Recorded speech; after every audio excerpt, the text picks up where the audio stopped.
Hey, what's up, guys? This is the Blue Collar Philosophers Podcast. This is Kickstand. That's Biker Mike. What's and up? we have in the house Vanilla Will Smith.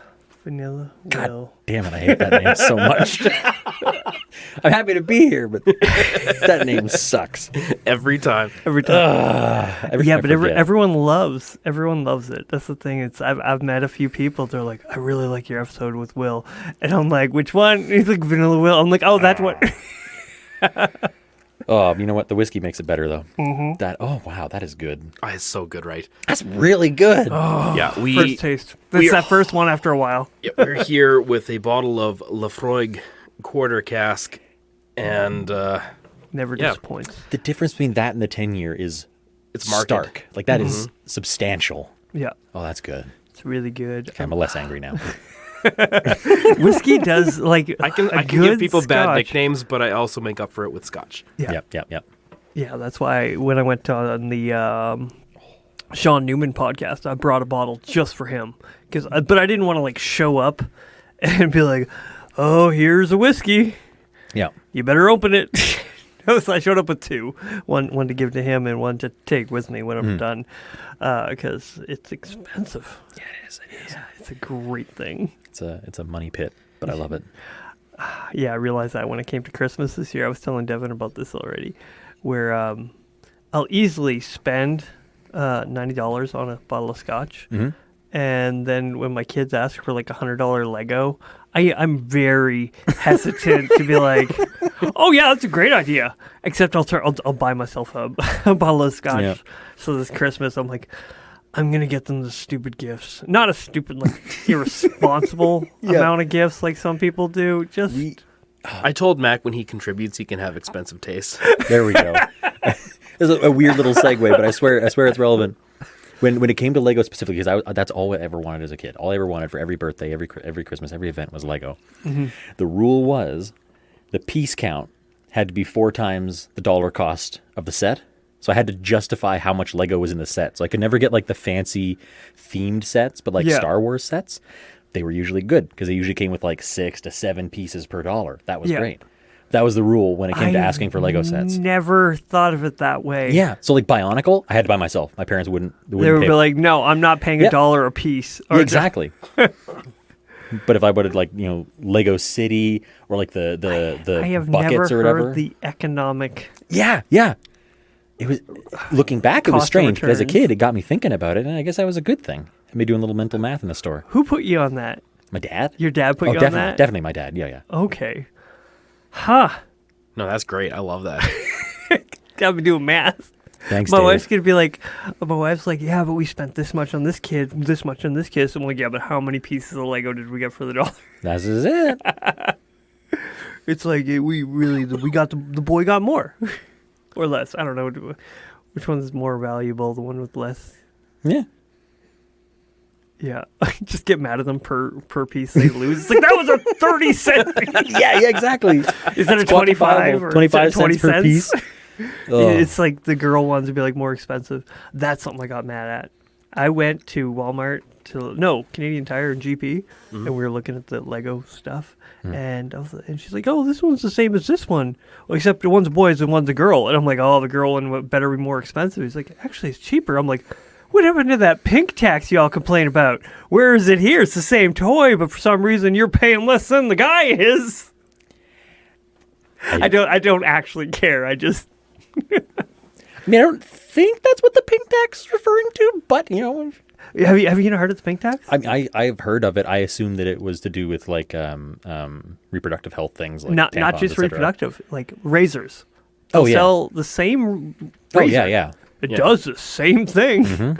But it's pink. The price pink. per square inch of fabric for women is way more expensive than for dudes. Oh yeah. Except for extra large dudes. Like hoodies yeah. and stuff like that. Oh, yeah, Apparently we get you reamed. lose money on the no, but the people making them. So if Yeah. if I make a sweater, it's like I have to increase the cost because of the extra fabric. And you're just like, really, is that expensive? Apparently it is. Yeah. Beyond And me. I think a lot of I know some guys, and I'm a husky dude, but I know some guys that literally wear twice the amount of fabric on their body at any given time than I do. Yeah. Like I can see it happening. Yeah, I think any smart person who's selling clothing is basing their costs on the XL size. Yeah. And then they're making extra money on the smalls. Yep. Yeah. I just realized something today. This shirt, it's I got it in 2004, 2005. Good return on investment. That's Yeah. thanks, Amberlynn. It's a band shirt. Oh, perfect. It's just Band, Anyways. band shirts are the very, like, I just don't throw them away. No. Like, I keep them until I either lose them or they tear up. I got my first band shirt. So I don't go to live music ever. But I went to my first metal show recently at Edmonton, and I bought a band shirt. Where'd you go to? So we went to, I believe the venue's called the Metro, and we saw Orbit Culture and Native Howl, and they were opening for Avatar.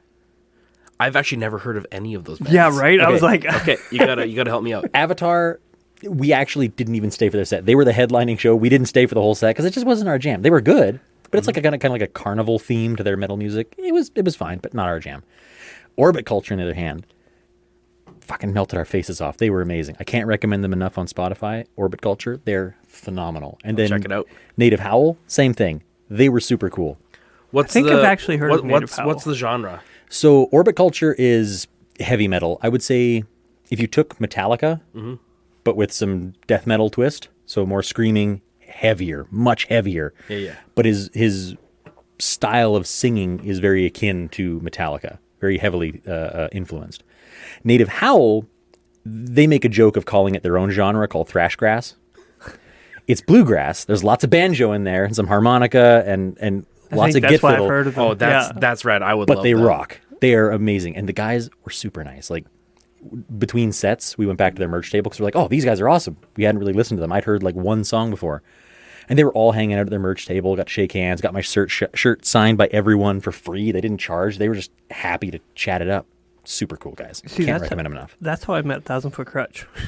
Yeah. Yeah, back in the day, I went to the merch table and the drummer and the bass player were like selling merchandise. Trevor Well, never was. that's what you do when you're like a small when you're basically yeah. an indie band. When they were straight indie at that time. Like Yeah.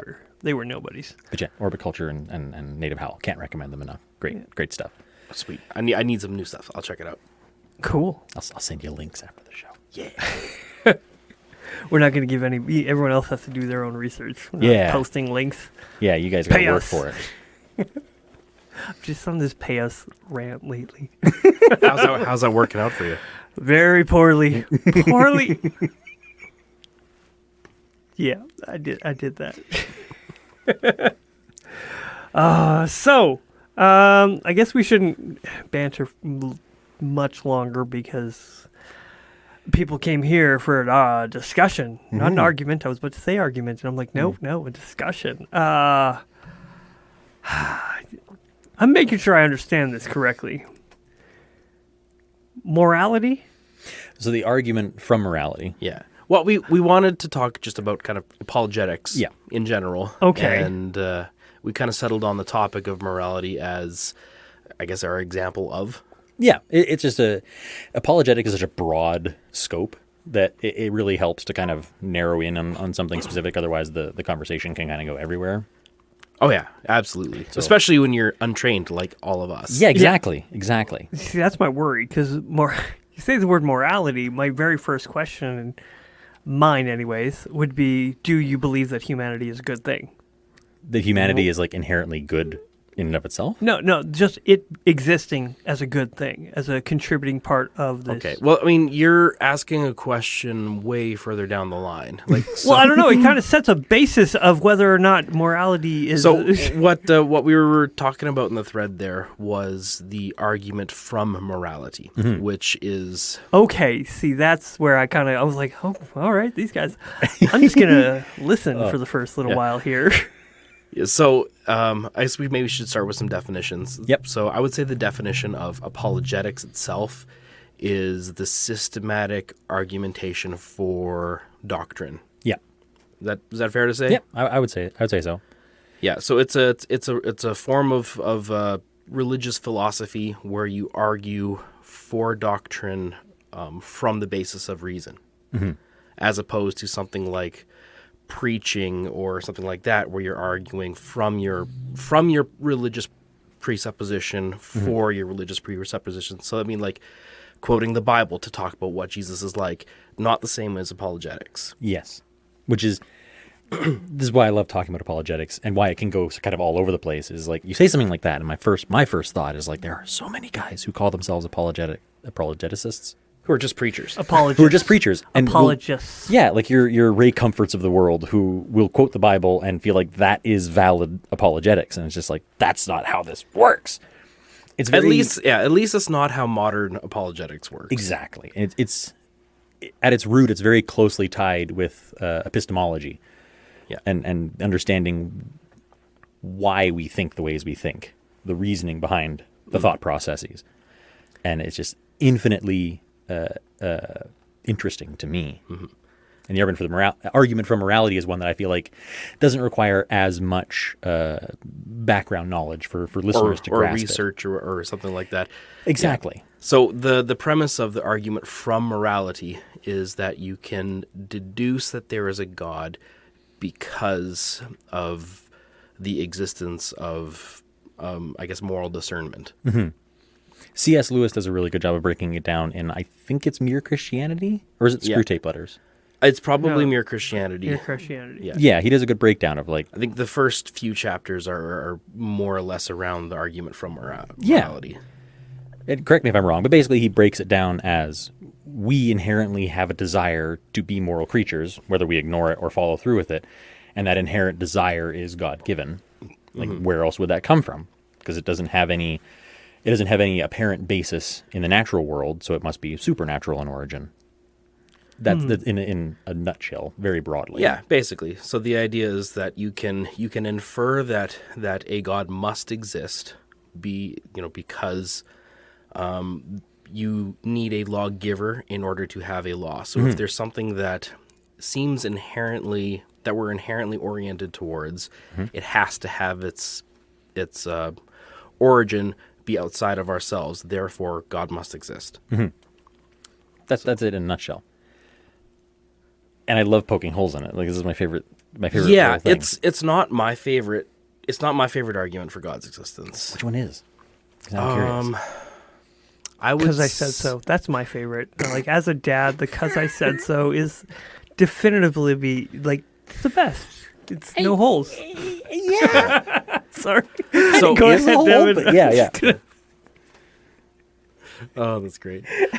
So I would say that generally, like this is general, because my relationship with apologetics itself is a lot different than it was in my 20s and early 30s. But I would say that my traditional favorite has either been argument from order or from the cosmological. Yeah. So Kalam cosmological argument, or Yeah. So the idea that because there is something rather than nothing, therefore something outside of the material universe must exist, or because there is order rather than only chaos. That's another one that I have trouble squaring from a skeptical position. Yeah. Disposition. Perspective. Perspective. There we go. Okay. Yeah. But morality itself, that's one that is not the most convincing to me at all. Right. And like it's one that's kind of, I don't want to say unfalsifiable. It's not unfalsifiable, but it's hard to nail down definitively one way or the other. Yeah. And that's one of the problems with most apologetics in general, is it always kind of kicks back to a point of something so esoteric that it's just, well, I guess we can't know. Yeah, very much so. Yeah. And that's kind of what, there's always this little tug in the back of my brain, because like I spend so much time listening to apologetics, both for and against the existence of specifically Christian apologetics, for and against the existence of God. And there's a little piece in the back of my brain that just itches away, and it is like, this doesn't matter. It doesn't make a difference, because it all is going to boil down to, shrug, who knows? And part of me worries that I'm wasting my time, but at the same time, You it brings definitely me. are. it brings me joy. So I'm gonna. If it just made me miserable to listen to Apologetics, I would have given it up so long ago. But it doesn't. It's sustaining. With that being said, last week when Devin swung by, he had the most raspy, sexy voice. I'm like, Devin, if you would have come in here and Will would have been, you would have won on voice alone. You wouldn't. You could be talking bullshit, and that doesn't matter. You could be like, "Oh dang." I know. Now I'm back. Now I'm back to my normal, like, weaselly. The secret is gross like voice. not drink anything the night before, like dehydrate yourself a little bit, and then come into the studio in the morning and record the podcast. Oh, There we go. That's how you do it. That's how you do it. Or coming hungover. I actually don't know if my voice, like, I guess hungover. I've if never you done haven't, hungover. If you haven't hydrated properly, I imagine you're going to get a similar effect. Yeah. It definitely dehydrates. Yeah. It's an accelerated dehydration process. That's what we'll call it. Yes. But it's so much fun. I literally, like, I did some recordings for my parents for their business, and that's what they asked. They're like, can you just like plan it out so you can get the raspy voice? I was like, you betcha, I can do that. Sound like you're in a Chevy truck commercial. That's just it. That's just it. It's so much fun because then you can say the dumbest, most feminine thing, but sounding what's the actor's name? Sam Elliott. Elliott, yeah. You can pull your best Sam Elliott, but just say the most fruity things. It's so much fun. It's just a hoot. I've heard a few of them. It's a good time. Anyways, so I'm gonna offer back to the argument from morality. Well, it's going to be very difficult because this isn't Devin. Do you think you're able to still argue it in spite of the fact that you? I'm not actually here to try and argue. Not it. argue, I'm kind of here more or less to play with it, to try and explain it. Okay. All right. So to fill the holes that maybe he can poke in it. And, I'm not here to play devil's advocate. I'm here to have a conversation with a friend. Okay. Yeah. All right. No debating. Perfect. Maybe a little bit just for fun. But. I mean, I'm sure we will because we have very different epistemologies. Oh yeah. So there's no way for us to not disagree on certain things. And even amongst this, like, just because I say it's not my favorite doesn't mean that I don't think that there's either valid points or things in it that are worth thinking about. I just don't think it's a knockdown, drag 'em out rationale for God's existence. Very much so. I mean, I think that applies to most apologetic arguments, and one of them is at best it's almost like an aggregate of information that you can kind of make a decision from one way or another once you listen to enough of it. Yeah. Very much so. I was just worried about the topic suffering of apathy of one person saying it doesn't really matter, and the other guy being like, you know what, you're kind of right. And it's like, it doesn't matter. So it's I don't want that kind of apathy. I was like, okay, do we have a topic here that could actually put out some great conversations? Just say fuck it and just hang out. I mean, but if this is, I don't think it's going to. At this point, looking at it the way that you're bringing it forth, we're not going to have the problem of apathy. And, like, to a certain extent, I mean, like, ultimately, I'm a little bit apathetic about it because I don't think it does matter in an absolute sense.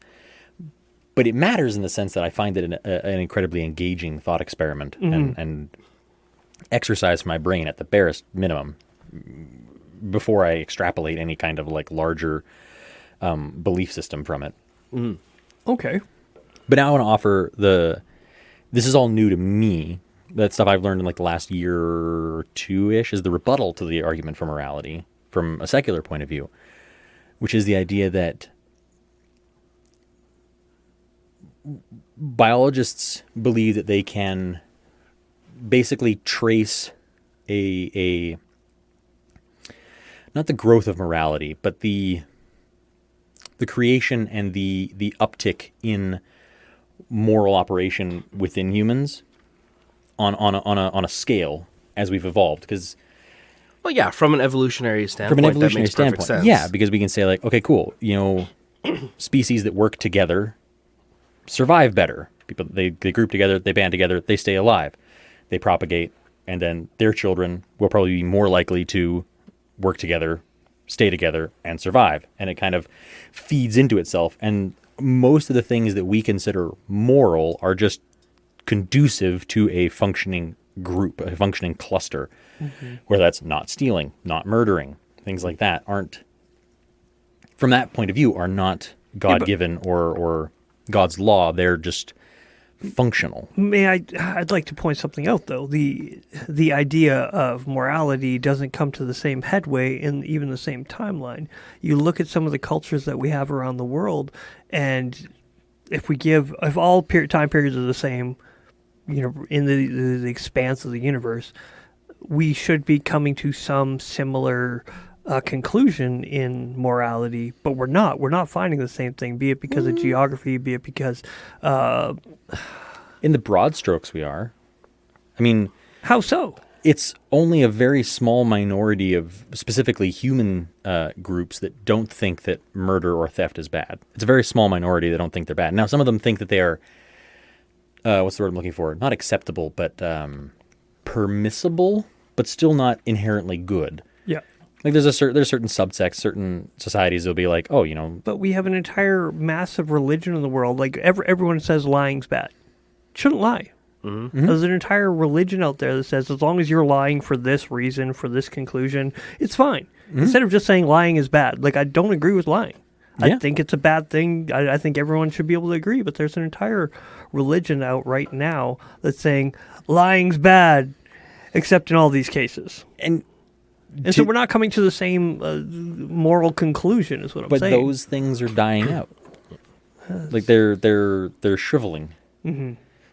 It's weird. And I don't know. You know what? This has nothing to do with the argument in general. I just think your premise there that they're dying out and shriveling is not entirely true, because there is actually, like, if you're going to think on a global scale, mm-hmm. Religion itself is still on fire. Oh, religion is for sure. Yeah, and for instance, like say Islam, that's a religion on the upswing as far as mm-hmm. recruitment, as like it's on pace to grow. Yeah. So I mean, the idea that everything is getting better and more secular and safe and sanitized, I think I wouldn't go that far. I think not. Maybe I misunderstood Mike. But in his case, when he was referencing religious groups or just groups in general that think that lying is okay, I think that is dying out in the sense that, like... But that's Islam is a religion that thinks that lying is okay in these circumstances. I think there's like 4. Yeah. But again, it's on the uptick, so the dwindling is not there. But it's one that then this is getting into nitty gritties. But again, this is not cutting towards the moral argument for God's existence. No. This is not about the moral argument for God's existence. This is the idea that there's a hole in it of the way of evolution of morality through. This is the thing, though. Like I don't think that the majority of Muslims that you talk to, especially today, I would argue most historically, but especially in this day and age, wouldn't claim that lying is okay to propagate their faith. In the same sense that, like, there's a passage that I know of. Could you trust them to be telling the truth when they tell you that, though? That's exactly the problem. That is the problem. There's at least one passage that I know of in the Bible where God not only justifies lying, but instructs someone to lie on his behalf and equivocates it as a moral good. I want to say it's Rehoboam. I can't remember, but they're instructed to lie to enemy soldiers to convince them of one thing, so that God's soldiers can do this other thing. Yeah, that would be in the city of Jericho. It's not something instructed. It's just something she does, and in retrospect, in the book of Hebrews, it's represented as this person doing a good. Yeah, and I don't say that to say that Christians think lying is okay. I'm just saying that, like, it's like if we're going to get down to like really granular details, like we can find examples that cut against our ideal in our scripture. So much. But that's the thing, is that, like, as a collective, I don't think you'll find many Christians at all that would think that lying for God is okay. They would say, no, there's got to be a way to do it that doesn't involve lying. God wouldn't sanction that. Well, because if your God is so weak that you need to lie in order to enforce him, then your God is... Exactly. That doesn't sound like a very omnipotent God. Yeah, or good, or even real. And but to your point, though, like we're kind of dicing up between different outlooks on life. But to your point, you're saying no. If you go back and back and back, there is a point to which humans go from essentially dumb animals to a point of saying, Now we can differentiate between what is right and what is wrong. To what you say is right and what you say is wrong, that kind of goes off in a couple different streams. But there comes a point where it's like, okay, we know that there's something we ought to do. Let's make a system that codifies it, and that's something that is good for us all and works towards overall human flourishing. And we're gonna this is now what we do, and we teach it to everybody. I think that's one of those things that just separates humanity from anything else in the animal kingdom. Is like there are other animals that have societies that have. Well, Chimp Empire. Did you watch Chimp Empire? I haven't seen it, but I know so good. The idea that they have little societies, they have communities that have rules. Now, do they physically talk about and discuss rules like we do? No, of course not. But the early building blocks are still there. We've just progressed further. Yeah. Beyond that, to the point where now we talk about it and debate them and try to figure out which one it is actively, as opposed to just being a thing that happens subconsciously within our communities. And so I see that as a perfect sequitur, or not sequitur, but and yeah, example. so to me, as somebody that believes in more or less Darwinistic evolution, that's why the argument for morality really kind of strikes me as something that just doesn't get the job done. But if you're a Christian or a Muslim or Jew or somebody who believes in the creation of fully formed man, who's basically made ex nihilo in God's image, well then yes, I think the argument for morality carries much, much more weight, because there isn't in their conception of reality, in their epistemology, there is no gradual up-ramp to moral. That's a very good point. This is here. So it's really, really hard to have a nuanced conversation about this with somebody who has that epistemological base, because, for them, there is no up-ramp. It's like we were made to be moral creatures. And if that's the case, well then yes, morality points towards a lawgiver. With that preconception, then yeah, it would make perfect sense in that line of thinking. And this is something that I think this is part of the reason that apologetics tends to get so mired in, not mired, quite the opposite. It tends to branch and just immediately fragment into a billion directions, is because of things like that. And it's because then if I hit this wall, let's say I'm talking to somebody who is a staunch young Earth creationist, so they believe that humanity was created just like that, with morality, evolution is six who literal days, 6,000 years ago. Yeah. Now I have to back up further. I have to zoom farther out. Now I have to convince them that evolution is a thing. I have to convince them that the Earth is not that young, and all these other steps that make that conversation so difficult to have. And it's part of the reason I never bring up apologetics with the intent to convince somebody that my argument is better, because it just seems like talk about waste of time. Yeah. That is it's like beating your head against a wall.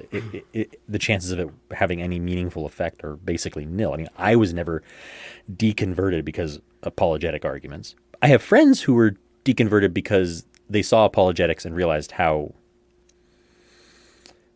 what's the word I'm looking for? Shallow they can be, not always well, are. if no offense to your friends that may have deconverted over that, but it shows how shallow their faith was too. I don't know that. You know what? I'm going to push back on that. Thank you. Okay. Apologetics itself is actually part of my deconstruction. Yeah. Well, no, it was the argument. It was the debate. It was the fore and aft that basically brought me to the point of saying, yeah, I don't think I believe there's God anymore.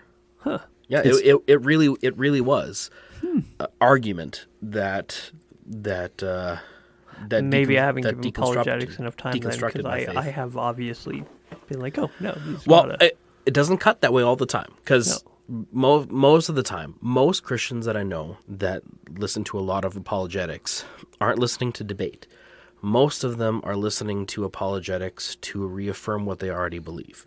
Yeah. They're not listening to both sides. They're not listening to active one-on-one debates between somebody who believes in a presupposition and somebody who doesn't, or to somebody trying to actively deconstruct a presupposition. Most of the time, they're just listening to somebody giving them justification for what they already believe. Yeah, Yeah. And if that, confirmation bias. if that, yeah, confirmation bias. And if that's what you're doing, it's not going to do it. But if you're getting into the actual debate and listening to good counter apologists, it gives you, it gives you lots to think about and enough to have pause over. Okay. Yeah. No, I'll give you that. I will give you that. I'm talking about the ones that are looking for confirmation bias, and then they get one little hole poked in it, and they just fall apart.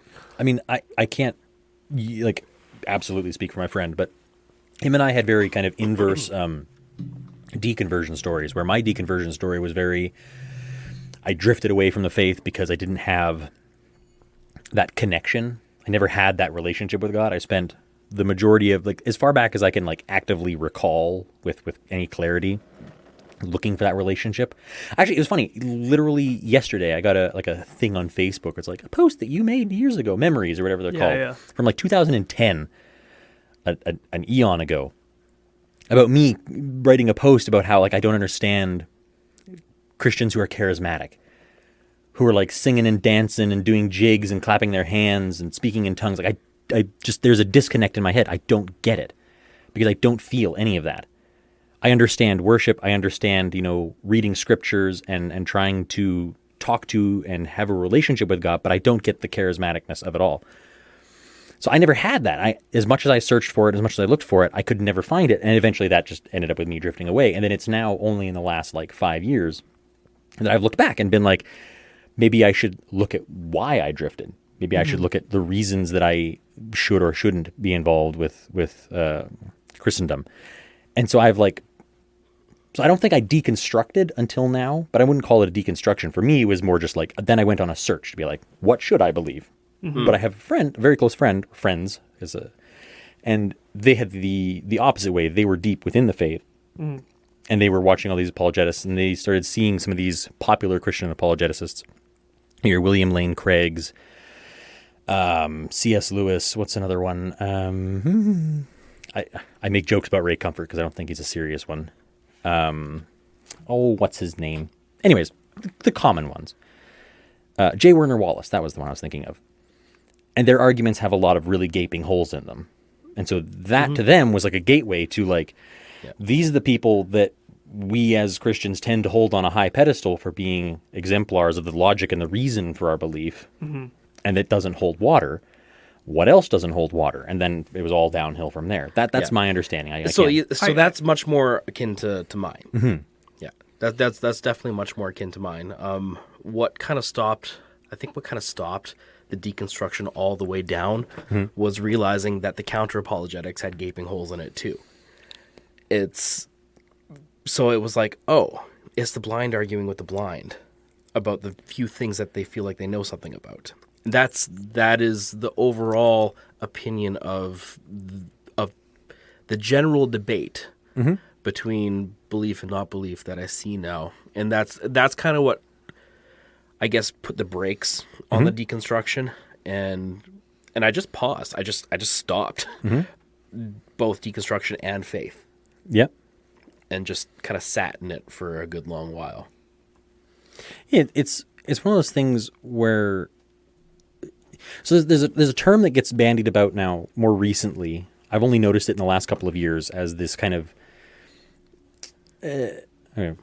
backtracking a little bit further than that. So I'm assuming you guys have like heard of like what do they call themselves? The 5 horsemen of the apocalypse.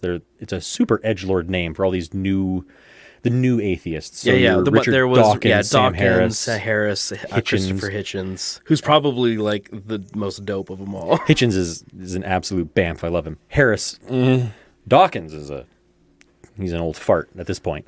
Don't dig him very much. But anyways, post that, now we have a new wave of atheism that's largely online based, and it's not like Angry Atheist on YouTube. That's kind of gone the way of the dodo bird. Now it's people like Alex O'Connor of Cosmic Skeptic, or there's another good example, Genetically Modified Skeptic on YouTube. And they're people who have very large followings now. And they have a very different way of doing atheism. And they specify that they believe in what they refer to as negative atheism. as opposed to positive atheism. So positive atheism is the idea that I believe that there is proof that there is no God. Negative atheism is I haven't found proof for God, therefore I do not believe in him.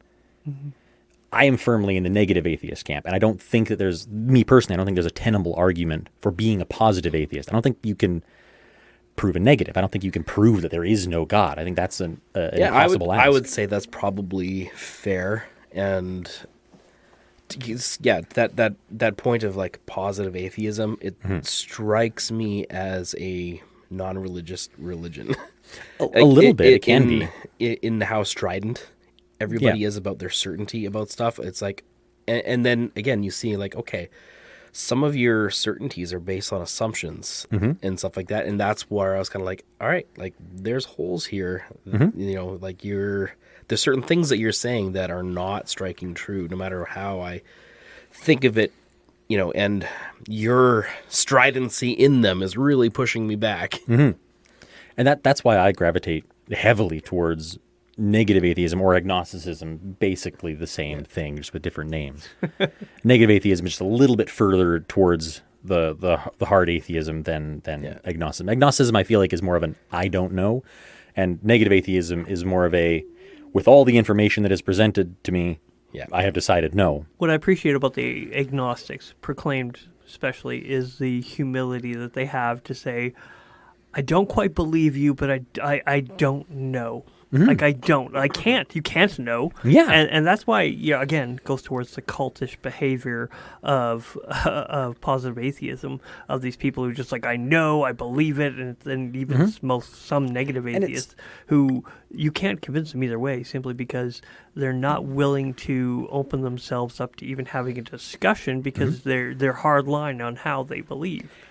And this is where, like, I don't usually gel with the idea of calling atheism a religion, but I do definitely gel with it being considered an ideology, especially positive atheism being an ideology.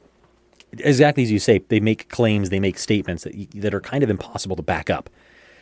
At the same time, I have to hold a certain level of space for them because, like, almost everyone I know that would identify as a positive atheist has been severely traumatized by their time in religion in some way or another. But trauma is not a justification. Sorry. Well, I misheard you. I thought you said, but Trump. No. And I mean, like, not like little T trauma. I mean, like big T trauma, the big stuff. The best. Sorry. Like, but... See, I don't necessarily think that trauma justifies obstinance. Yeah. I had a bad experience but with it's dogs. Close. Doesn't mean that all dogs are shit. No, but it does mean that I don't like dogs.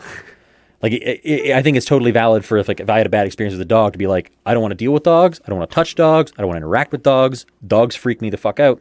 No bueno. Do not want. I think that's valid. Now to say that dogs are but then bad. turning around and saying like, and nobody should like dogs. Exactly. That's taking it too far. That's taking it too far. And that's such a... And it's not just an apologetic. This is something I've noticed. Like, the more I look at these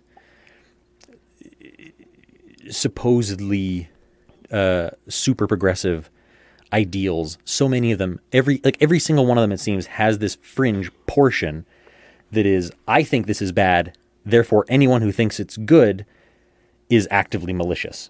Yeah. Like, there's a subreddit for the No Kids. Everyone who no disagrees kids with me is a Nazi. Yeah, stuff like that I just have no time for. Yeah. At the same time, I won't lie. There's a certain little piece of me that sits back and, like, when I hear certain religious arguments get trotted out, that I look at whoever's trotting it out and be like, you're not a bad person, but that idea, that's dog shit, and I'm going to make fun of it. There's a certain, like, little piece of pleasure I get from doing that, and I try not to entertain that any more than I have to, because it's just but mean. some people are full of shit. Some people are full of shit. It's really fun to point it out sometimes. That's facts. All right, thanks for listening, everybody. Some people are full of shit. Cheers. All right, so I think we got that first one, that whole evolution or just straight path. Or are we still kind of? Is there any other holes that really you think deserve the amount of attention that? I mean, I feel like our conversation pivoted very harshly from argument for morality. Screw that noise. Now we're talking like apologetics, ideology, In general, atheism, yeah. etc. All right, I'm done with that. We pivoted hard. That's okay. This is still good stuff. This is still That's stuff the I thing. love They talking all about. bleed into one another eventually. yeah. That's the They're- best part about them. Inextricably intertwined. Bump the mic. How dare you, Fucking to do it shut her eventually. down. Mike Yeah. Bumper? Restart. All right, everybody, out of the pool. Come on. You start from scratch. Yeah. There's this. It leaves me always with this super conflicted sense because on one hand, I really want to respect the fact, not respect. I want to give people lots of extra leeway for their bitterness towards religion because of the trauma that they have incurred due to it. At the same time, I don't feel it. I had plenty of big T trauma in my life, but none of it was directly and inextricably tied to religion. And so I don't have that bend against religion that I think a lot of my atheist peers do. But like some of them, I'm not naming names, but like things like their sexuality, like they've lost decades of their life internally feeling like they are broken because they loved someone of a different gender or the same gender or whatever, and they spent their whole life feeling awful because of that, and they can't get away from it. And then all of a sudden, they finally step away from religion and realize, oh no, I can love that person, and they find this happiness, and the happiness is good, but it's poisoned. It comes with almost an inverse hatred to what you left. Exactly. There's this big gaping maw of just like, screw you, you took this away. Like, I missed years of happiness that could have been happy because of religion. And it's not always directly because of religion. In some people's case, it is. Some people, they use it as a scapegoat. But like, I have to leave a lot of space for people who feel that level of resentment towards religion. Like I say, I don't. But man, I sympathize with people who do. I have a really... and for folks like that, like I really hate the idea that when somebody who has that experience, when they're kind of told to like, well, I mean, enough of that. Listen to my argument. Yeah. Right. I find it super insensitive, and that's one of the things where like modern apologetics strikes me as a little shy of the mark, is because it boils everything down to the argument so distinctly that there isn't room for healing and wisdom. And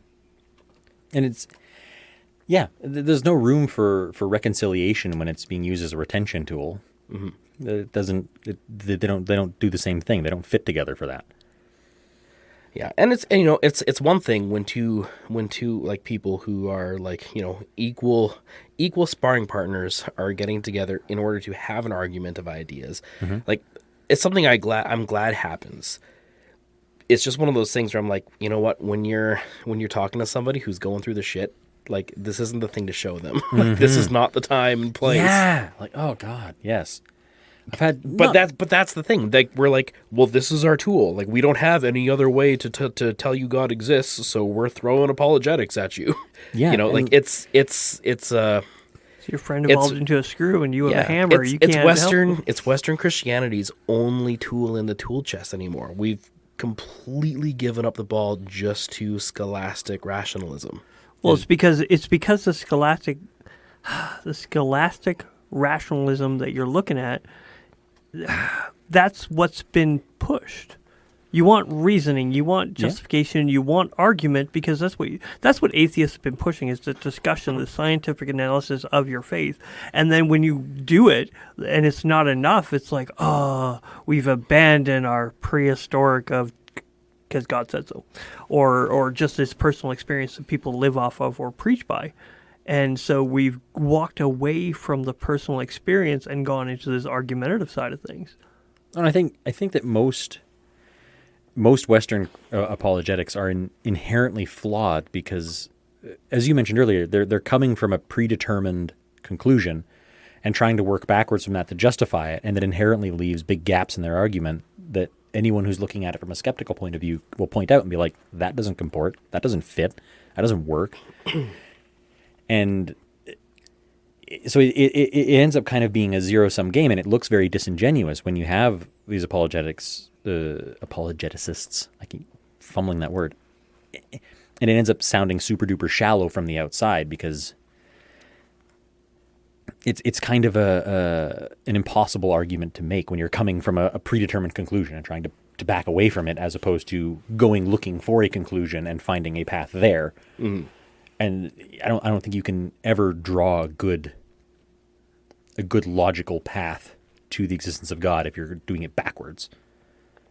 I think that's just kind of inherently flawed. It's almost like, the Japanese, like when they discovered Harley Davidsons, they reverse engineered it and put out a thing that looks like a Harley Davidson, and in some ways performs better than one, but is missing a certain je ne sais quoi. It's missing something that connects to the heart that Harley has in spades, but the Japanese manufacturers could never figure out. No. They just couldn't do it no matter how hard they tried.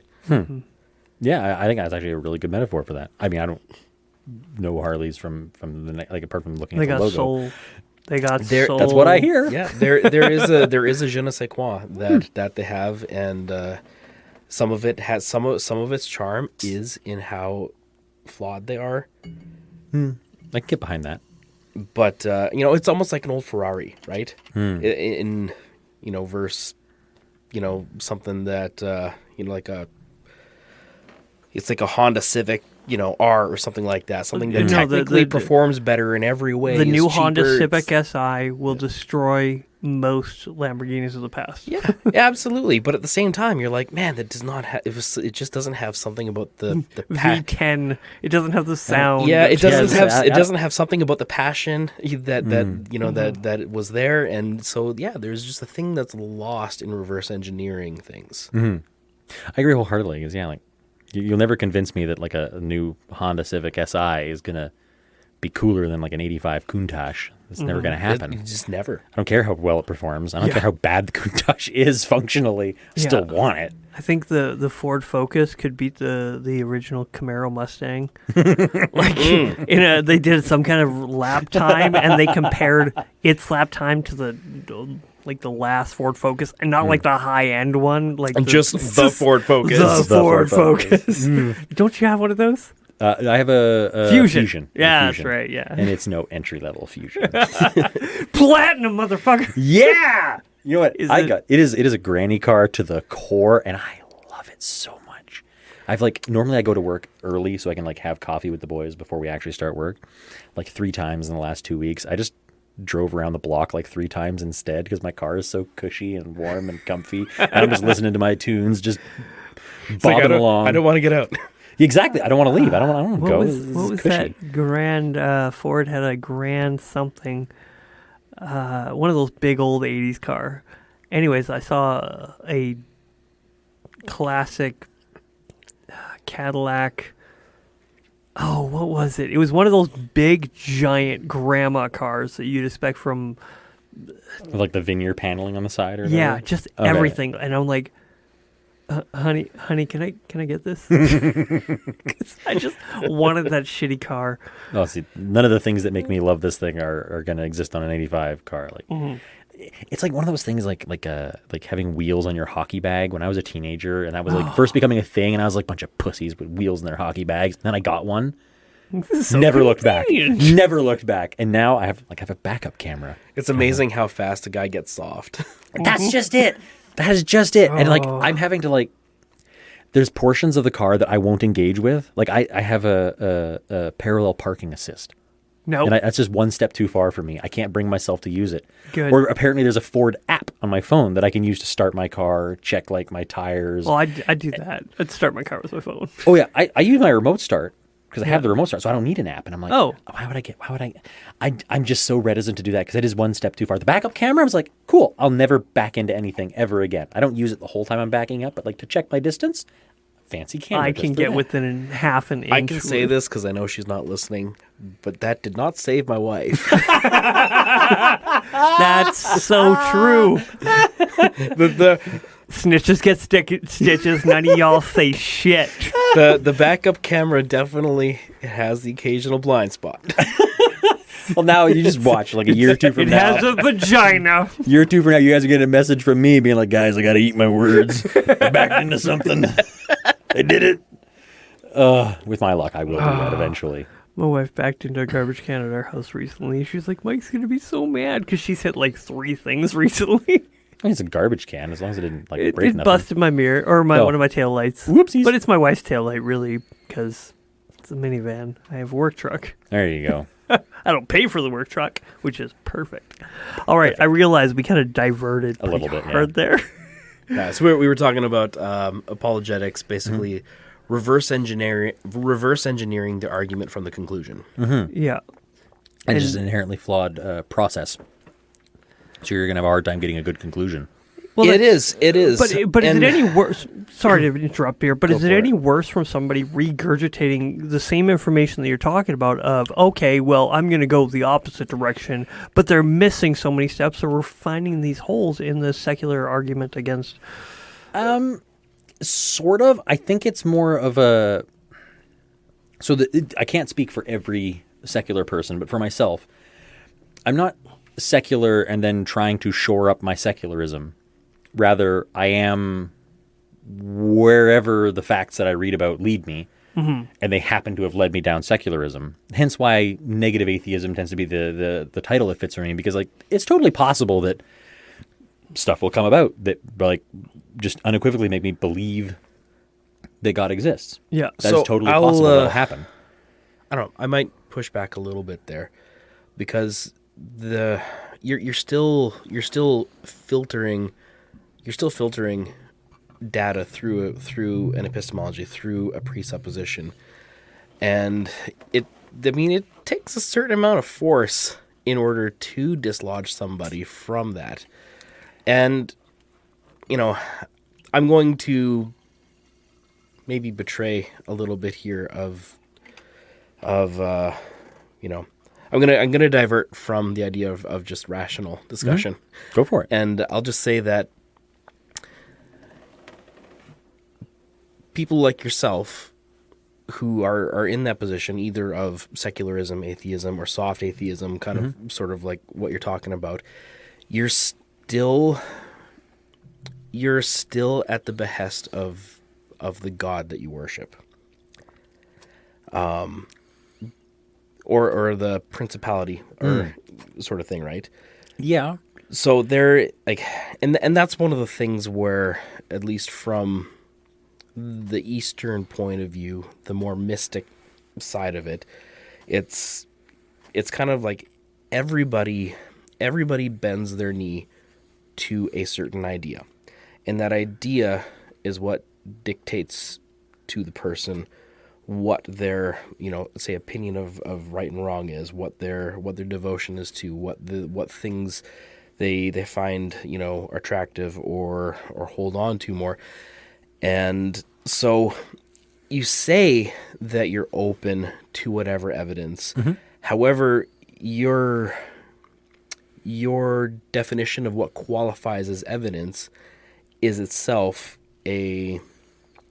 it's a presupposed place, right? Because like for you, it either has to be a lock, stock, and barrel, solid rational argument that doesn't leave room for me to poke holes in it, or it has to be like tangible, physical, testable evidence.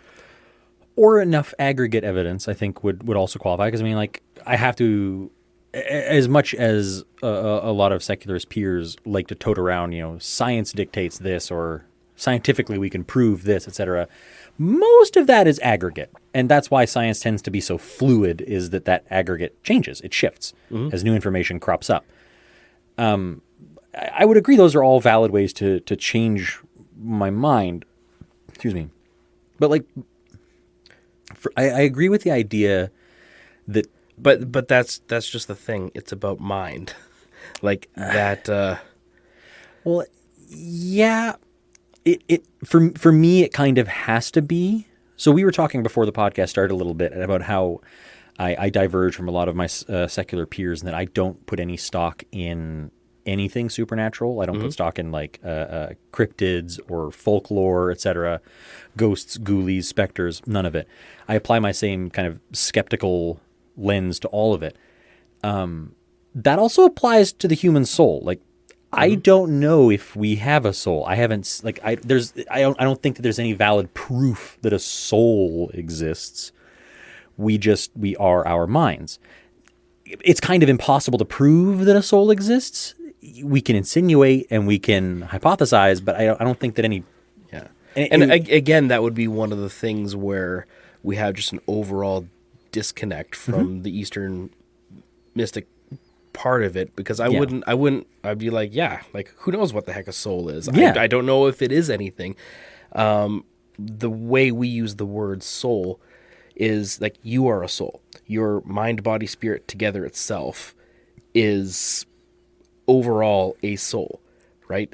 Yeah. And the idea of like the Christian afterlife isn't something where like your eternal ethereal soul thing is going to go to heaven and live forever, or to hell, or whatever. It's an idea of resurrection. Like, you are you, body and everything, and all of that together is a soul, right? Yeah, I mean, So that's one of the things where, like, where why I struggle with apologetics at this point, is because it just doesn't connect with the frame of mind. I'm trying to think how best to word this. So I think I get where you're coming from when you say that I'm working back from a presupposition, even if it's a very different presupposition, that it's still working back from a presupposition. No, I don't think you're working back from a presupposition. Well, I think that you are interacting with the principality and dancing to its beat, just like I'm dancing to another principality's beat. So this one's tricky because I have to try and self-evaluate reliably, which I'm we a all person. suck at. We all suck at that. I'm the easiest person to fool myself. Yeah, so like from my own perspective, I don't hold, or I actively put effort into not holding anything as absolute. There are things that I hold to more strongly than others, for sure, but nothing. I actively try to hold nothing as an absolute. Just like I actively try not to worship anything, both literally and figuratively. I try not to hold any one thing on a pedestal. Like, no, you do. You serve rationalism to a degree. I mean, guess, but I try to. There's a skepticalness that you hold as sacred, and I've heard it in some of the way that you've talked this evening, especially before we turned on the microphones. Yeah. So there is something that to you is sacred, and I guess I guess we could call it sacred, but I don't. I mean, okay, we're mincing words, but I could say there is something to you that is the most valuable principle by which you judge everything else. Yeah. And, if I guess calling it sacramental is me just, I guess, maybe throwing spiritual language at the same topic, but that is, when you think about what people of belief consider sacred, that's what it is. It's the principle or action or whatever that is the governing principality. Yeah, and I guess the reason I feel it's weird because I absolutely agree with everything you're saying, and yet I feel this weird tension in accepting it, and I'm trying to on the fly break down where that tension's coming from, because part of me. It could be the principality itself. Maybe. A part of me agrees wholeheartedly, because you're right. I do definitely hold my skepticism on a pedestal. Very much so. I view that as within me personally, I'm the most proud of that, I think, of all of my eccentricities, all of my things that make me me. I'm most proud of my skepticism, which is ironic because I'm also super gullible. But at the same time, I have a hard time viewing skepticism as its own thing, as its own ideological concept, because I see it as like a lack of concept, even though that's not right. That isn't right. It is a concept, to question everything. But I don't know how. It's a premise we can put words on, man. Do you ever find your own glorification of skepticism to be something to be suspicious of? I try to be. I mean, I Like try you're to like, wonder okay, why I care so much. Why is this worth guessing? Why can't I let go of this idea? What is holding me onto this? Well, that's the thing, is it's like an active attempt to not hold on to anything too hard. Yeah, and holding on to that thing. Just don't hang on to anything. And it's a weird philosophical thing to hold on to the idea of not holding on to anything. And I'm trying to wrestle with that. I feel this is not a fair discussion. Well, it's because it is a paradox. It is. Yeah, it really is. It's paradoxical. It's a paradox. As a Christian, I can relate with that. And paradox is something that scholastic rationalism doesn't have room for. No, it really doesn't. No, it's a mystery. Gosh, I have so much to chew on. This is great. This is why I love these conversations. Like, Right? This is cheers like, to that, man. Hell yeah. Like, this is going to keep me To the busy questioning. for who knows how long. Like, this is one of those questions that I may never figure out my entire life. I'm probably going to hit a wall someday. If you did, I'd be disappointed in you. Yeah, 'cause you know it's wrong. If someone figures that like this out, No. I have congratulations. Right You back solved to- philosophy. Well done. Is what we do. We take things that have been debated for thousands of years and we solve it in a podcast. Yeah, Exactly. It's our whole thing. One bottle of liquor, we've got the whole problem solved. Now, next- if we could just remember. Next, world hunger. Bring it. Oh, I've been thinking a lot Don't about give this. me real problems. No. let's keep this all in our head. Thank you very much. I've been actually thinking about this. There's too many people in the world argument, and I don't like it. So I played it out. Because, discussion of morality, and my brain was going a different direction than what y'all's brain was going. And I was like, okay, if we're going to say there's just too many people in the world, let's just say that is a problem that's coming. Because I know you guys kind of rounded out that last one. If there's too many people, there's two solutions. One, make less people, and eventually, hopefully, things will get better. Or two, depopulize the planet. Well, then we have to create a grading system of people to keep on the planet. Well, the first thing in my book would be if we got to reduce numbers, had to. Horrible thing to say. We got to get rid of the poor. There's just too many of them. So Why would you? I know there's lots of them. Because they create starvation, they create famine through their lack of ability. I would argue they're the victims of those things. What if then you just got rid of the rich and reallocated all of their stuff to everybody else? No, because the rich know how to handle this shit. That doesn't necessarily mean they deserve it. That doesn't matter. They know how to handle shit. See, everything the rich has done has actually brought people out of poverty. Oh God, I strongly disagree with that. All ships are lifted by high tide. No, I harshly disagree with that. That's simply not an actual reality, because right now the tide is rising only for a select few. Yeah, and for everybody else, it's getting shallower and shallower. Exactly. I've got a great investment too. How much more, or how much farther does your dollar go now than it used to? Oh, not very. You're making more than you have in a long time. Oh yeah. However, if you made this much 20 years ago, you'd be living so much better than you are right now. Yeah. Oh yeah. And do you think the tide rose for you? No, it hasn't. No. But there's other people that are blame, skyrocketing. I blame the government. I don't blame the rich people. So I want to the government backtrack are a little rich bit. people. Yeah. No. So They still bow down to the real rich people. I want to go Fair back enough. to my harsh objection. Okay, earlier. again, there's the real rich people that are calling the shots again. Yeah. So I want to go back to my really harsh disagreement with you there and clarify just a little bit.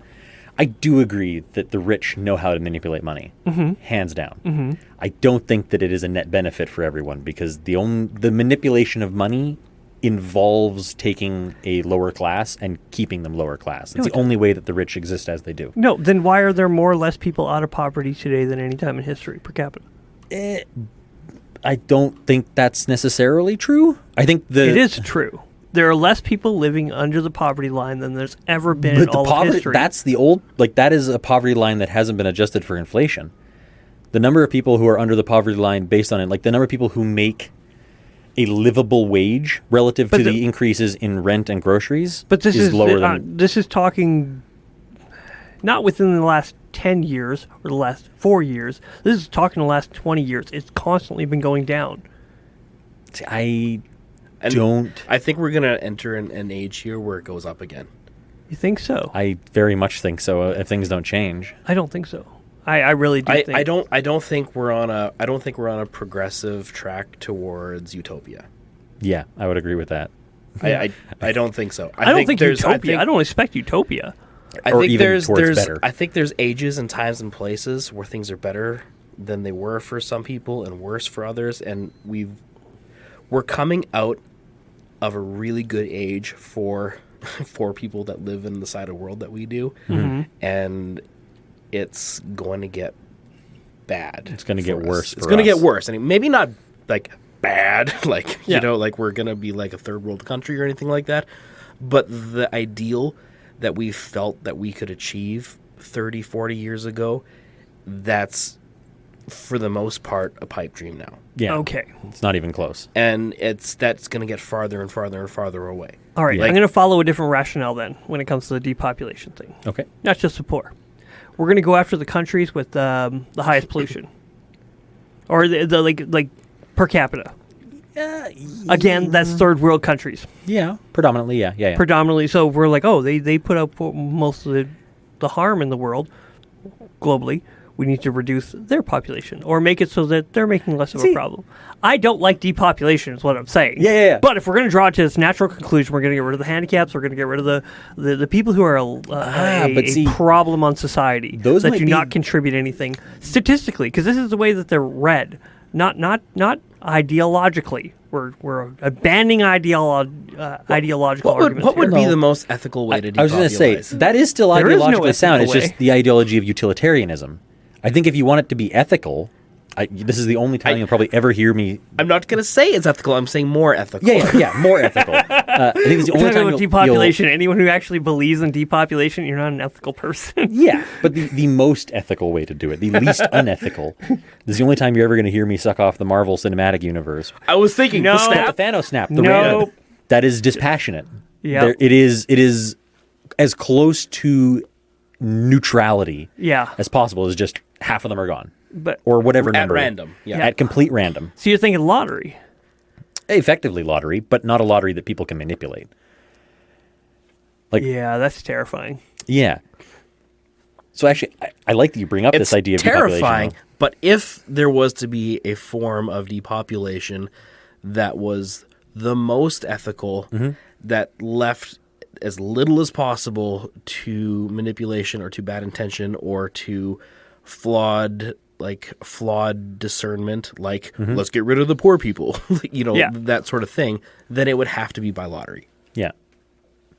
Of the ethical arguments, yes, I would say that is It's the still most. horrifying. It's still horrible. Now, There's I a reason Thanos is the bad guy, okay? Yeah, that's like an immediate depopulation. I would even argue that a more ethical option that I don't know. I'm on the fence as to whether or not it is actively ethical, as opposed to the least unethical, would be not necessarily anti-natalism, but like a limited natalism. So like what depopulation China over did. time. Yes, maybe not as harsh as what China did, but the idea of having less children.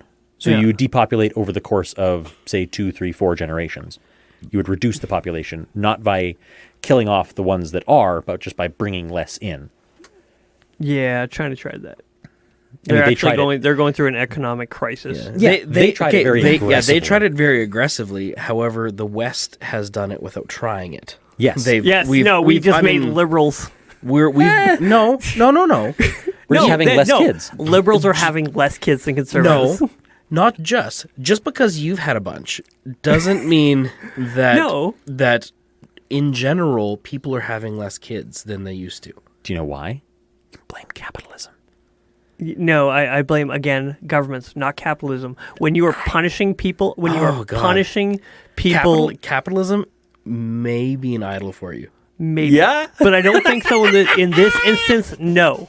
Because they have punished people who have the standard home. It's No, very no. hard. Okay, well there is a degree of looking down your nose at people with like lots of kids and stuff like that going on in the world right now, and maybe that plays out in some policies or behaviors and stuff like that. But in general, the reason why we're having less and less kids over the last, like, say 200 years or 100 years is because we simply have way more disposable income. We don't have to have kids. It's not a retirement plan anymore. Yeah. It's well, that, and now, like in the last 20, 30 years, is too expensive. Like, you can't afford to have a bunch of kids now. Yeah. And it's very difficult. And we allowed women to work. That didn't help at all. No, it really didn't. I mean, the right to vote that's thing, all assuming that having more kids is a goal at the end. Is the goal, yeah. I think it's a good thing. Well, see, I But so I think it's a good we've basically done the same thing China has in aggregate without a policy. We've just been less focused on having children and families and stuff like that for various reasons. Whatever the reason is, we have actually reduced our population a lot, and it is leading us towards a financial crisis. Yes. It is a little bit, yeah, because we have less of a not disposable, but we have a less of an entry-level workforce now coming up. Less entry level, And there's less people to feed into the economy to actually feed the CPP in Canada, anyways. Yeah, There's not enough the money idea of being us- made to offset the amount of debt that we're accruing because of old people, which wouldn't be a problem if there was enough young people working, but there isn't. There just aren't enough young people. Both. On top of Oh not yeah, working. yeah, that's right. But like, why? So from me, from like a super progressive point of view, why would I work in the system that I think is inherently flawed any more than absolutely necessary? Because it's for the greater good. I don't think it's for You the guys greater all, good. yeah, I think no, it's it's for the actively deleterious. It's for the elders. It's for your parents. For this situation, anyway. I think that it's my parents' responsibility for my parents to plan for their own retirement. That is a capitalist view, and little I bit. agree with it. I think it's their I mean, responsibility. for the most part, our parents have. I think for the most part, they've done that for themselves. Mine haven't. Mine not so much. They're doing a great job now, but it's because their kids are out of the house that they can now afford to save up for that But shit. because there was this balloon in population that, I mean, they did for the most part look after themselves. They didn't have a population above them to inherit much. Yeah. They, by the sweat of their brow, for the most part, made a real world for themselves. But they didn't have enough kids to take care. They didn't have enough kids to take care of when they're not able to work. Yeah. And that's putting us in a position of, You're going to work till the day you die, old man. I don't necessarily that, and like I would That's the way I push feel back about on the my idea dad. that my opinion of old people needing to fend for themselves. I don't think it's a capitalist idea. capitalist I think it's a idea. liberalist idea. It is Libertarian. libertarian, idea, but not inherently capitalist.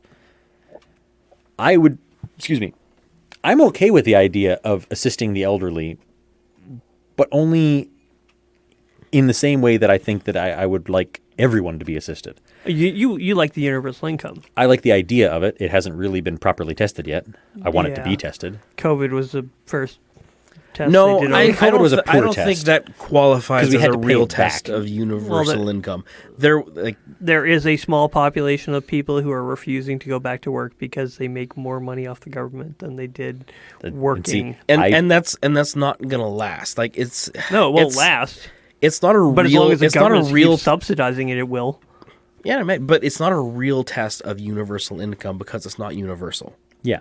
right? Like it's a small part of our population that got basically a handout in order to handle an extraordinary time that we went through. Yeah. But that's a very different thing than trying universal income at a time when there's not a crisis. Yeah. Like that would be a much more accurate. That'd be a much more accurate. There's no safety net. Yeah, it would be a freaking risk, man. No, Like, because I'm if not saying let's say it would work out. hypothetically you do the whole universal income for a little while, and it's like this is working out great, and then we get hit by another pandemic, and it's like, shit, this is bad. We don't have enough money to offset the money being lost. Now we have no safety net because no one's been paying taxes for the last 30 years. I just want to clarify. I don't think universal basic income will work. I'm just agreeing it hasn't been properly I- tested. I think that your idea of no like true another Scotsman fallacy is a problem. I think that your idea of if another pandemic rolls around during UBI, that it would just cater UBI. I think it would cater anything. It would cater an economy regardless of But the no, economy. no, a capitalist economy has a better chance of surviving than a UBI. I mean, at the cost of people. I agree with yeah. that. I'd agree with that. Thank you. I think it'll only function better because it will forcibly necessitate getting back to work sooner, regardless of whether it's dangerous or not. And I don't think that's necessarily a morally good thing. It is an economically good thing, for sure.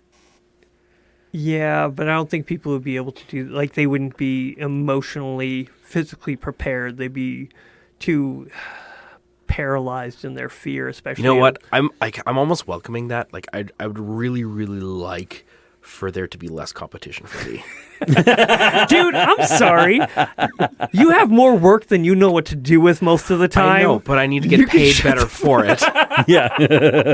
I agree. I agree with that. I've been telling you for years to put your price up higher. And we are, but only to a degree, right? Yeah. I want my services to basically like almost necessitate a blowjob, like in order to get me on site. Like you're going above and beyond. You want this level of work? Pay for it. Yeah, it's like there is a right and So you thought more Joey smoking crack on your roof? Do you want your roof done or not? right? Exactly. So the more people don't want to go to work, almost the better for me, especially if they have disposable income that they don't know what to do with. That would be great. Because I want to be the guy that comes out of the next crisis pandemic as like a warlord, Okay. master of men. Did you see the South Park episode where the handyman and all that were they were the billionaires and millionaires because everyone had college jobs, so they didn't actually know how to fix anything. So the handyman became like the Elon Musk and the Zuckerberg, and they were like racing to space. It's a cool concept. It might have been the new movie, The Pandaverse. Yeah, I think that's the new movie. Or the Yeah. new like special or something like that. It I was can't so remember. good. It was flipping great. I gotta check it out. I go through like spurts where I'll like binge watch a bunch of South Park and then leave it alone for like 4 years. It's weird. I haven't touched much TV lately because I have like a handful of shows that I can't wait to watch, and then I'll wait for their season to come out. I'll binge watch it, and then I just don't watch TV again for another 6 months. Mm-hmm. Like I'm waiting for season 4 of The Boys. Just ready. No, everyone is. Rip roaring and ready to go with that. Yeah. I know. Yeah, I it's gonna come and I'm gonna lose like a whole weekend Yep. to it. I mean, I got pretty sick here a few weeks ago. That's why we couldn't do our last one. We had a sickness go through home. But on the bright side, I got to binge watch Yellowstone. Like, There you go. I went from never watching it to basically watching the whole thing while I was sick. I was like, but that's it. It's like now I don't Did you watch watch TV it? for a Do few you, months. do you watch it? You got to watch some of the prequels. See, I've seen snippets of Yellowstone. I haven't watched it. I'm a little worried that if First I- 3 seasons are slow, It's That's okay. You know It- what? I or 2 seasons. I don't remember. See, I'm worried that I'm going to get sucked in. Oh, you will. Like Sons of Anarchy. gonna start I wearing didn't a watch cowboy SOA hat? until after SOA was done, You're and gonna then I start wearing watched a it. And cowboy I got hat? hooked. you got totally sucked right in. Oh yeah, I It's- watched the whole thing in like 2 weeks. It's basically Sons of Anarchy for cowboys. Okay, I'll probably like it then. That's basically what it is. I will say though, like just judging from a position of like just like watching it as a show, I think it's better than Sons of Anarchy. It's possible. SOA had a lot of problems. I mean it has the same pitfalls of Sons of Anarchy, but it presented the culture that it was like the world building that it wanted to build. It did a better job at presenting the good parts of its subculture good. than Sons of Anarchy did. That's Yeah. good. Like it made rodeo look fucking amazing. Like it made the Radio, idea. rodeo is fucking amazing. Yeah, I wish I had more time to spend at those things because I'm like, oh, they're cool. Yeah, it made nature seem like riding your horse on the through a ranch seem like the best thing in the world. It made the bunkhouse, the brotherhood that Yeah. you find there seem freaking awesome. The camaraderie it spent, of us versus the world. It spent more time on the things of value within the subculture than Sons of Anarchy did. Because Sons of Anarchy kind of like it. They jumped it whole sort hog of- into the criminal aspect. It was one of those without- things where like Sons of Anarchy broke the rule of show don't tell, and so it constantly told you about the brotherhood. It constantly told you about the amazingness of riding motorcycles, but it never showed it. Yeah, I only did like a handful on the show, right? Set pieces. Right? Like it never showed the joy of going on a road trip with your brother, Yeah. riding bar to bar and like having a breakdown or like meeting neat people in Hanging a random out place. beside a fire and just chilling. Yeah, it never showed anything like that. It never showed the cool parts of a poker run or, like big burly guys like, having a great time with a bunch of kids around the clubhouse or doing like charity stuff. Everything about it was serving the gangster overtones. Yeah. Everything about it. So Where you got to see Yellowstone- bikes, you got to see them talking about it, but all you see in action is the horror. Yeah. And Yellowstone did a better job of balancing the two. Gotcha. Yeah. So Yellowstone, it's a good show, and the prequels to it are pretty good too. There's two different. There's Harrison series. Ford in it, doesn't it? In one of The prequels? second, the 19. 1896 or whatever it is. No, I- there's 1896 I and did there's not know there was 1923. prequels. Oh, they're good too. All right, I have to check it out. There's Old Harrison Ford. 1873 or something like that, and 1923 or something. Anyways, and it has to do with one of the guys like post World War One, and he's like, I'm gonna stick around Africa and shoot things. And it's quite. I don't want to ruin anything, Okay. but it's quite good.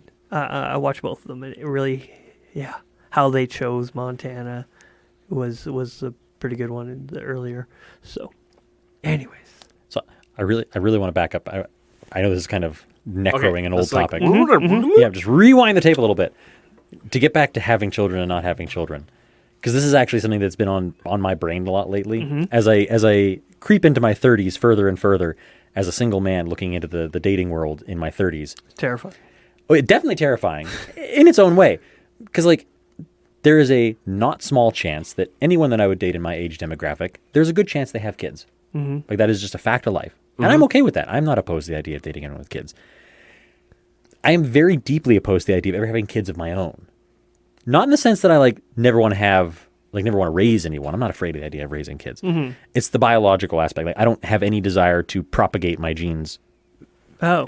I see. Are you sure it's not a kid? So you're like evolutionary broken, is what you're saying. Well, I just What happened to I value the ideas that I pass on more than the genetic code that I pass on. What if your ideas are transmitted through your code? Oh, then they're gonna die. That they're not gonna dead in the water, yeah, okay, baby. but are you trying to fight an evolutionary urge then? No. You don't feel like there's part of you, like even the smallest part that you keep censoring that's like, fucking share me with the world. I mean, there is definitely a little lizard man in the back of my brain, like a little tribal will that wants to propagate. But I don't find that hard to ignore because there's a little piece of me. Now, I want to be super clear. I am not an anti-natalist that I think that having children is bad. But I think, for me personally, I don't think that having kids is a morally good choice. I think there are so many children in the world that need parents that why would I, as a potential parent, Do both.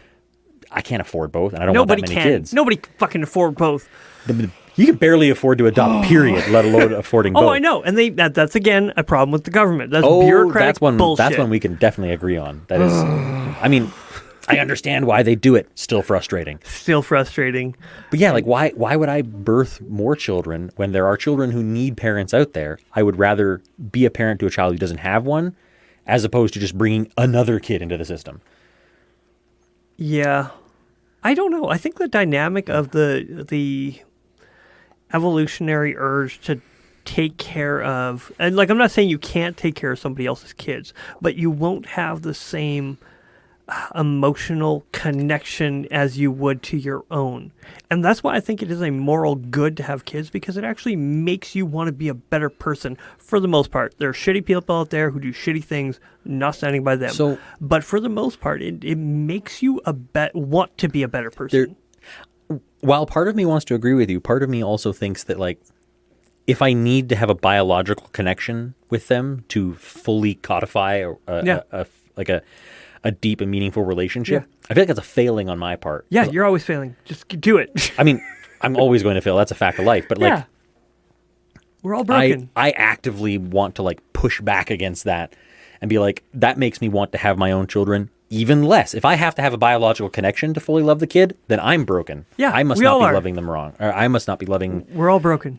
I mean, like, That's what makes us whole. I don't know. Like I I have a hard time saying that a guy won't have an emotional connection to a kid that isn't his. More than, like I don't know because I've never tried it. Like, No, you know, I agree. I've never adopted a kid before, but I do know people that have, and from all outward appearances, it looks like they love those children with every bit of their being. It's different in nature, maybe, but in practice and in emotional connection, stuff like that, it seems like it's there. well, yeah. and it's a weird But, thing. 'Cause, but like, that's the person. but the idea that like when it's a biological kid that there's like this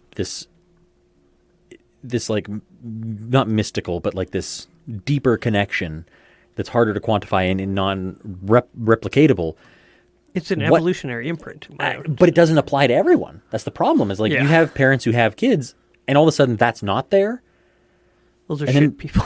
Well, I have a but hard they don't time have. with them. But they don't have control over it. Yeah. Like if I were to have a kid, like a biological kid, and that attachment's not there, I'm going to spend the next God knows how long wondering what the hell is wrong with me Yeah. that I don't feel that. Mm-hmm. I don't think that assuming that connection is there or is inherently good or evil. I think that connection is a wonderful thing. Glad for the people who get it, but I'm never going to bank on it. I'm never going to. Well, the same thing Hope can be for said it. for a guy who, if you can't have that emotional connection with your own kid, how are you supposed to have it with somebody who's not even not directly yours? Well, I can make a connection. I'm just saying that, like, if there isn't that involuntary connection, Okay, I can yeah. voluntarily make a connection with anyone. Yeah. I mean, assuming I actually like the person. Yeah. But I'm never going to hope that an involuntary connection is going to. I'm not going to roll those dice. Not with the life of a kid. I could never do that. Well, it's always a roll of the dice, man. I mean, it That's is. what I was I was like, how is it not a roll? No, it's a roll. Yeah. We don't know because they're going to make Everything their with raising choices. I don't kids know. is, Like- is rolling the dice. But like that's one that I can't. I can't bring myself to. And so you're going to let somebody who's less educated, less enlightened, I'm going to call you an enlightened individual, Oh, thanks. do what you should. Like, they're there are gonna do it people who are anyways. not doing it well, and you're. It's like, are you taking a good dad out of the game? Are you taking a good I mean, the dad? bad dads are going to do it regardless. Oh, are you ready for Will's spicy political take of the night? Sure. I don't think that being a parent should be a given right. I think that it has to be earned. I just. In the same sense that like a driver's license, everyone has the option to get a driver's license and drive. Everyone has that right. Well, I don't think that people should be allowed. Everyone should have alcohol. I would agree with that. Or firearms. Like, I think that all of those things are rights that everyone can have access to if you meet some basic requirements. And I think that raising kids. That's one of those things where it gets tricky. No, like, no. no. Just Sorry, sorry.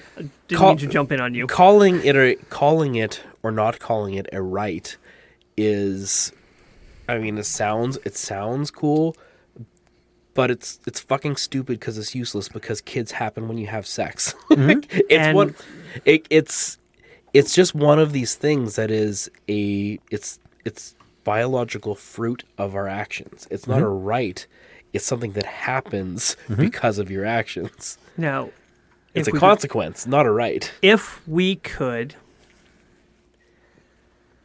if we could control for less educated or people that shouldn't have kids, we have to build a criteria. We have to build a foundation for this. So who do you think would land in that camp of people who shouldn't be allowed to have kids? Because the people who, if we're going to put it systemic and we're not going to try and lean it left or right, and we're going to just base it on intelligence and education. It doesn't even necessarily need to be education, but definitely a certain level of Emotional intelligence. mature intelligence.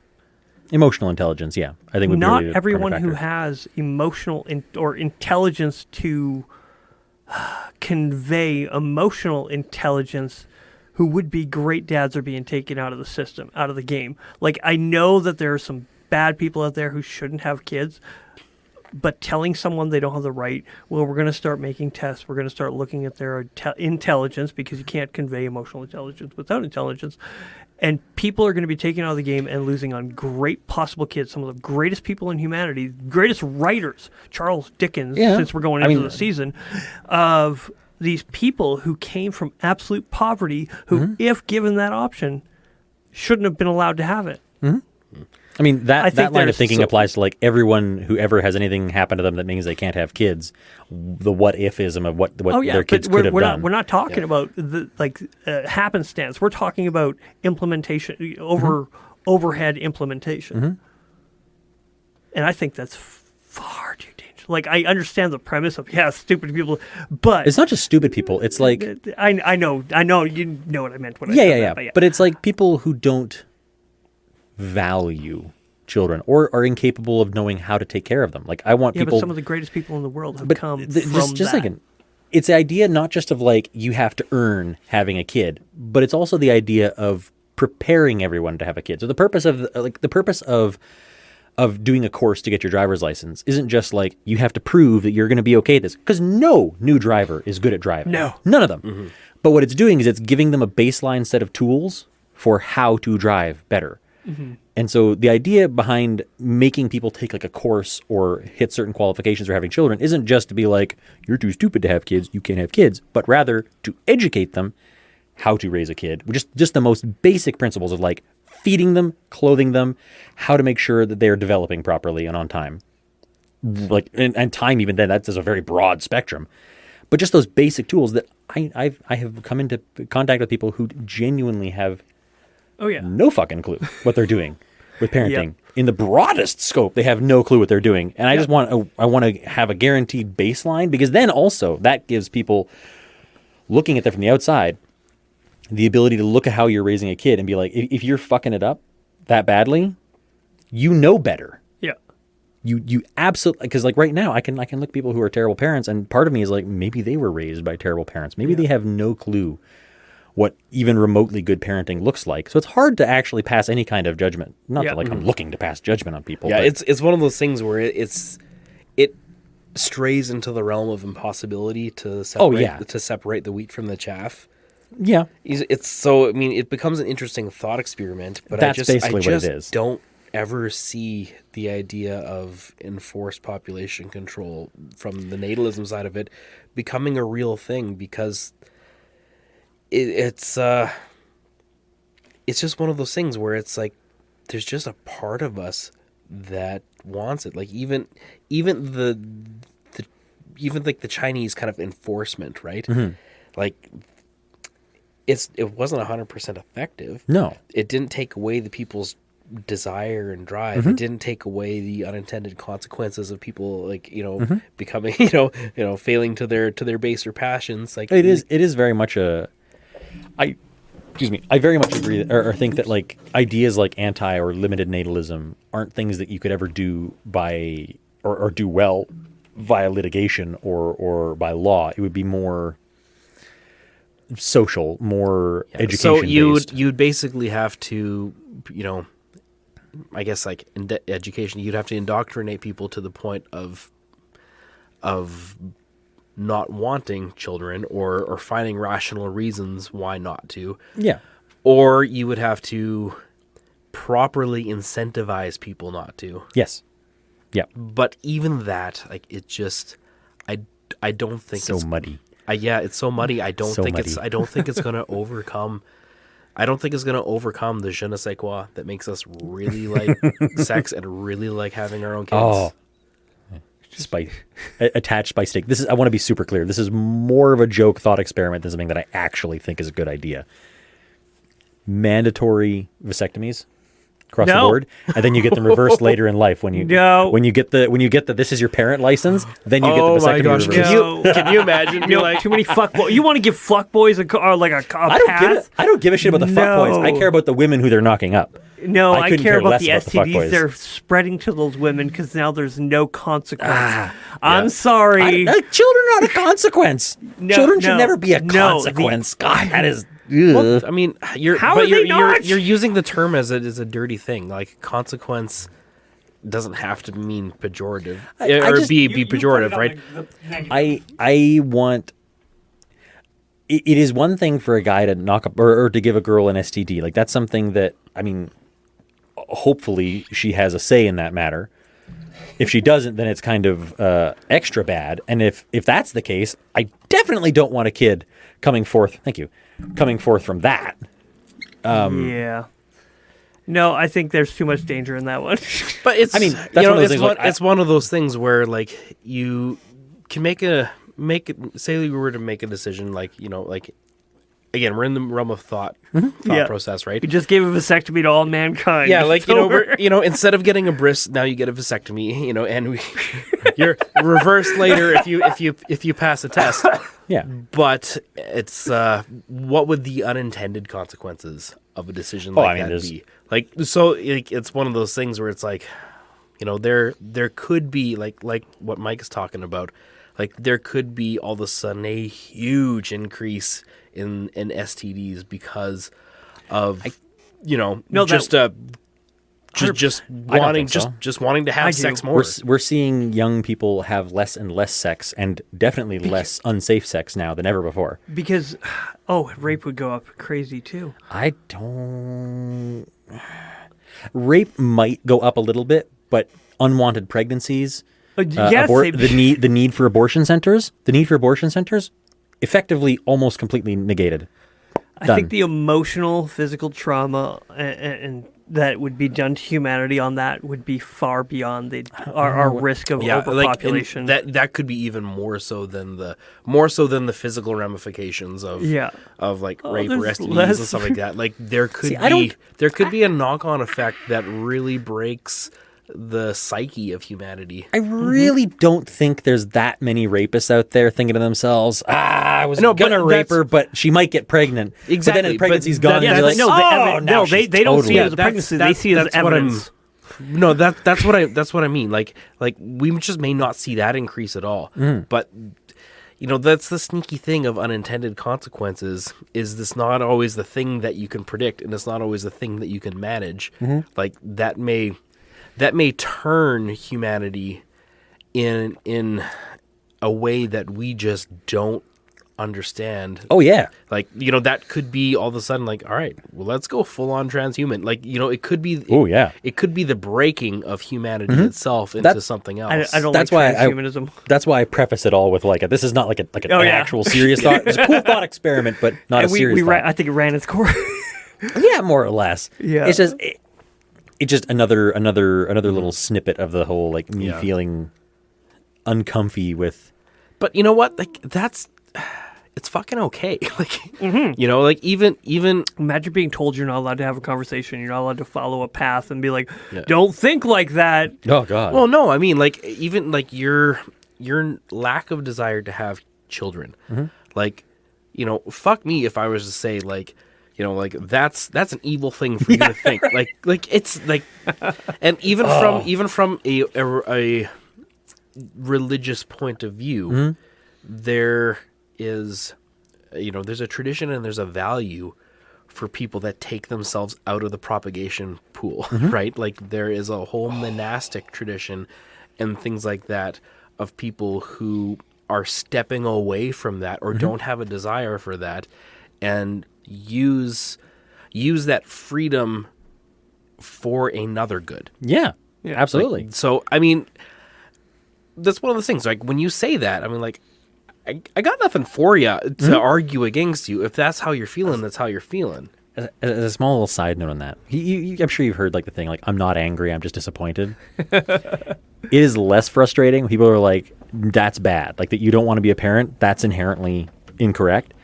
Way more annoying than that is people who are like, oh, you'll get there, you will eventually. I'm like, that might have like that kind of line that's of reasoning. condescending. Yeah, that Maybe. line of reasoning would work when I was a teenager, being like, oh, you don't like girls or you don't want to go on dates. That'll pass. Not even getting into people who are asexual. Look at people who don't like whiskey. You know, I don't. You'll get Yeah. there. You see, like I don't know about that. Like, I didn't. Like, I had a kid late. You know, especially for my wife. My wife is like 3 years older yet than me. It's like it was more significant for her. Like we didn't want children until we did. And that didn't come until like our late 20s. Yeah. And well, this is the thing. Like And since then, we haven't had the burning desire to have more. Yeah. It's more the insinuation that somebody knows me better than I know me. That's the part that gets under my skin. I'm okay with people being like, "You're wrong," because I can be like, "Nah, maybe," or maybe, or however I want to react to it. What if they're saying it just sort of like almost agnosticism and be like, "You might." That would be the thing. Like, maybe you'll change your mind someday. I was like, maybe I will, but then they're like, you'll change your mind someday. It's the assertion of that idea. That's the part that gets under my skin. What do they call that? There's a phrase for it. It's something to do with asymmetric insight. Well, that's the assumption that you understand somebody else better than they do. But the kickback effect. I'm talking about the kickback effect of being told. Yeah. It's like, oh, not reverse psychology, but the whole just about like the yeah. They're like, you'll change your mind. Telling me, fucking watch me not. Like, somebody telling me how I shouldn't read a book because it's above their head. I'm like, fuck you. And then feeling like, oh, you got reverse psychology. It's like, no, I was going to read it anyways, and they told me I couldn't. Mm-hmm. And it's the opposite of that, where somebody's like, oh, you will. Like, you'll get there. And it's like, now I want to go the opposite direction of what you just said. And to be super clear, I actually do really want to nurture and raise. Mm-hmm. Like, I love babysitting, looking after friends and families' kids. I love doing that because I get to see little snippets of these kids growing up and participate in it in a small way. Mm-hmm. And I get to like take some pressure off their parents' backs, which always makes me feel good. But like, I just don't have the urge to have my own. That's the part I feel weird about. So you wait till you get to the point where they turn into like, they start looking like a shake weight and you just Jesus. Babysitting's one thing, shake weight's another. I dodge the whole infant phase by looking after toddlers. I can deal with toddlers. At least I can like, on some degree, communicate with a toddler. But the idea of having like a fleshy, wrinkly potato that I have to take care of for like 2 years before it starts to communicate. I will say though, like if your heart is in the right place, like that, the frustration of being a parent to an infant is very good for personal development. I've heard that. Now when I said being a parent just makes you a better person, like it makes you want to be better. Mm-hmm. Let's not be diluted or naive in this. It is the single fucking hardest thing in the world. Oh yeah. It makes you so happy, so sad, so angry, so joyous. And that's like the morning, and then like that. Yeah, we should also make reference to the fact that I am terrified of the amount of work that raising a child is. It is. I'm not sure that I am cut out for it. I was watching. It's easy. You just pass it all off on your home slave. I mean, that makes perfect sense. Yeah, and then you just blame your upbringing, and they'll be like, my dad didn't hug me enough. So all I got to do is find a trad wife, and then pawn off most of the child rearing to her. See, it's easy. Yeah. Why are you making this so complicated? You're making it so hard. I just, see, we don't only hit dead ends here on the show when I'm here. We also reach some deep truths. Oh my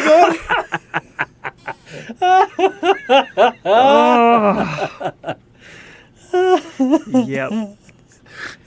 Parenting's hard. I like Jim Gaffigan's. He's face hurts now.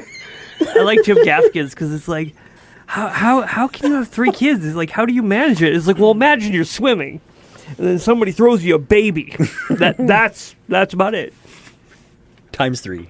Times 3.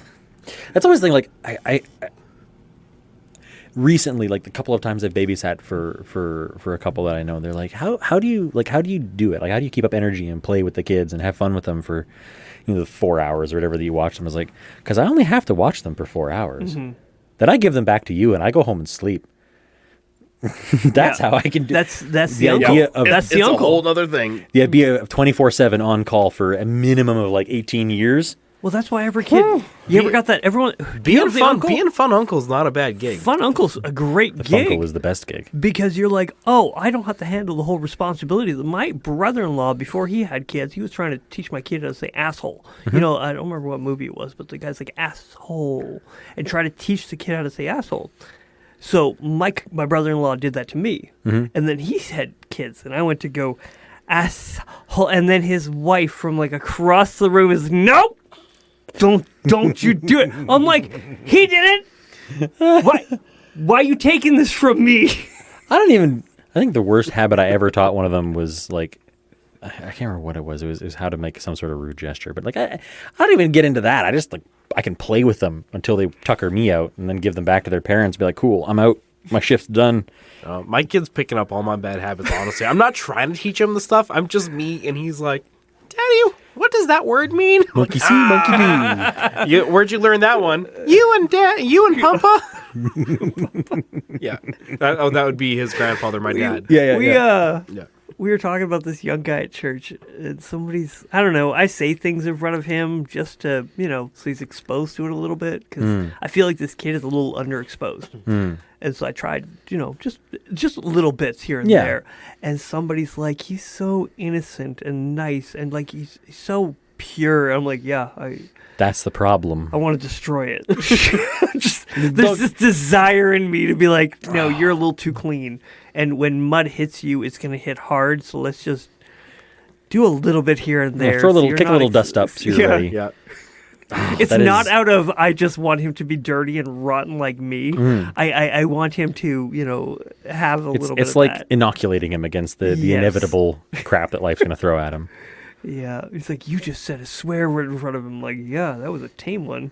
He's going to hear lots of those. Just wait. I had a guy come up to me. He's like, hey, what's the name of your podcast? A nice Christian guy. I'm like, oh, the one you can listen to? Amateur Christian. It's great. It's really... He's like, no, I want the real one. And I'm like, you don't want the real one. You're not ready for the real one. He's like, yeah, I am. I'm like...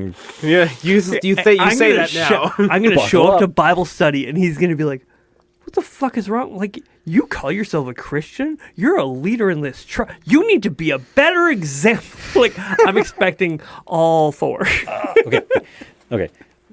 Super silly, stupid tangent. But this week, I possibly heard from an old gaffer, I heard the best response. People who are like, why would you say that? Or they don't get a joke that you tell or anything like that, where they're just like not really comprehending what you're throwing out at them. My favorite response, and I've been using this to the point of like, it's annoying my coworkers now.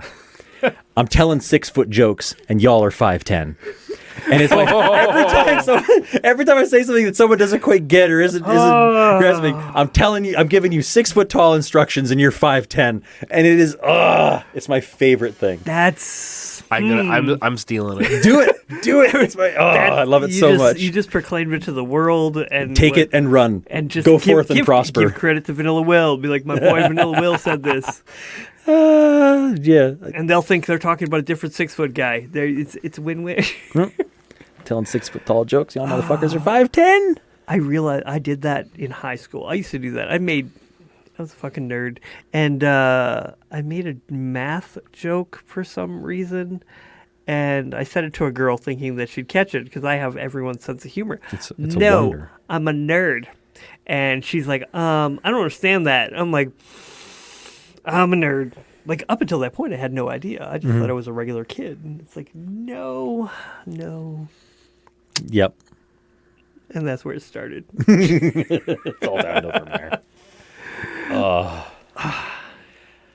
So, no conclusion. No conclusion. But have we ever had a conclusion? Yeah. You agreed, like communism and I don't know. We did solve the issue of being a bad dad. Oh, that's right. Or having to work too hard as a dad. We solved that. Yeah. Trad wife. Yeah, trad wife is the answer to. You could import. You know what? You could. I like imports, but it's hard to find spare parts here if they break down. So.